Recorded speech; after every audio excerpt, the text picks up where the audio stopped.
सिंधुदुर्गात झंझावाती दौरा तुमचा पाहायला मिळतो, काय सांगाल? काय नाही सांग, झंझावाती दौरा तुम्ही म्हणता तर मी त्याला चांगलाच प्रतिसाद देईन. म्हणजे दौरा झंझावत होत असेल तर भारतीय जनता पक्षासाठी चांगली गोष्ट आहे. तर तुम्ही म्हणालात की पक्षाने जर उमेदवारी दिली तर निश्चित निवडणूक लढणार. सगळ्या कार्यकर्त्यांची पण तीच अपेक्षा आहे, काय सांगाल? काय नाही सांगणार मी. परत तुम्ही असा प्रश्न मी काय पक्षाने दिली तर मी लढवणार, आणि त्या अगोदर कोणाला जरी दिली तरी वातावरण एक BJPचं करावं म्हणून मी फिरतोय. साहेब, आता एक चर्चा आहे की तिकीट हे फक्त तुम्हालाच मिळणार म्हणून अशी एक चर्चा आहे, काय सांगाल? तुमचं थोडं साखर दादा चांगली गोष्ट आहे ना. चांगली गोष्ट. दादा शिंदे गट पण काही जागांवरती महाराष्ट्रात जागा दावा करतो आहे. हे तू असे प्रश्न मला विचारतो. मी कमिटीत आहे, ते निर्णय तिकडे घेत आहेत आणि अमित भाई घेत आहेत.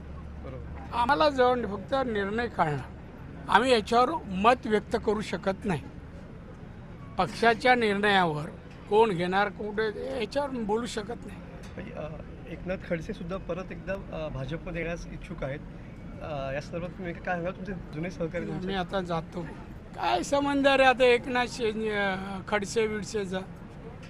मी आता ह्या पक्षाच्या त्यांना घ्यावं का सोडावं आहे कमिटीमध्ये. हे दिल्लीचे लोक ठरवतील ना, ज्यांना तो भेटला तिथे. काय संबंध आहे? तू या रत्नागिरीमध्ये सगळे काही प्रश्न नाही आहे.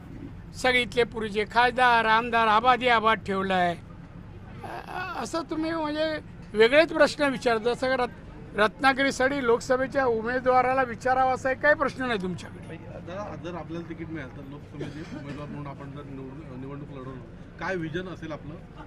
विजन असेल जे मी सांगितलं. खरं म्हणजे सगळे मुद्दे मी कव्हर केलेले आहेत. मी सांगितलं सिंधुदुर्ग जिल्ह्यात जी परिस्थिती मी निर्माण केली, इन्फ्रास्ट्रक्चर पायाभूत सुविधा, रस्ते, पाणी, वीज, शाळा, आरोग्य एक दर्जेदार आहे. त्याशिवाय खाजगीरित्या मेडिकल कॉलेज, इंजिनिअरिंग कॉलेज, महिला भवन, अनेक व्यवसाय, आश्रम सिनियर लोकांसाठी, या सगळ्या गोष्टी केल्या. आणि आज पर कॅपिटा इन्कम 2.5 लाख आहे सिंधुदुर्गाचं. आता येणाऱ्या 3 वर्षात 3.5 लाख करण्याचं माझा मानस आहे. मी इथे खासदार झालो तर इथल्या लोकांना रोजगार मिळवून देणं, छोटे छोटे उद्योगधंद्यात इथे स्थानिक लोक यावेत, उद्योगधंदा करावा, स्वतः उद्योजक बनवून दुसऱ्यांना नोकऱ्या द्याव्या. हे मोदींची आम्हाला शिकवण आहे. त्याची पूर्तता या रत्नागिरी जिल्ह्यात करीन. इन्फ्रास्ट्रक्चरचं काय, शैक्षणिक आरोग्याची दशा काय, या सगळ्यात सुधारणा होईल. याच्यात तडजोड होणार नाही. रत्नागिरी पण महाराष्ट्राचा एक जिल्हा आहे, नावात रत्न आहे, त्या रत्नासारखा चमकेल अशी परिस्थिती निर्माण करेल. 10 वर्ष जी चूक केली ती परत एकदा चूक करू नका असं म्हटलं. हो, ती चूक आहे, गोड चूक आहे. रिफायनरी जगात रिफायनरी नाही, 3 लाख कोटी इथे येणार. काय यांना पैसे दिले, मातोश्रीत पैसे दिले काय सगळे प्रोजेक्ट चालतात कुठलेही, कळलं ना. मी बाकीचं नंतर बोलू ना.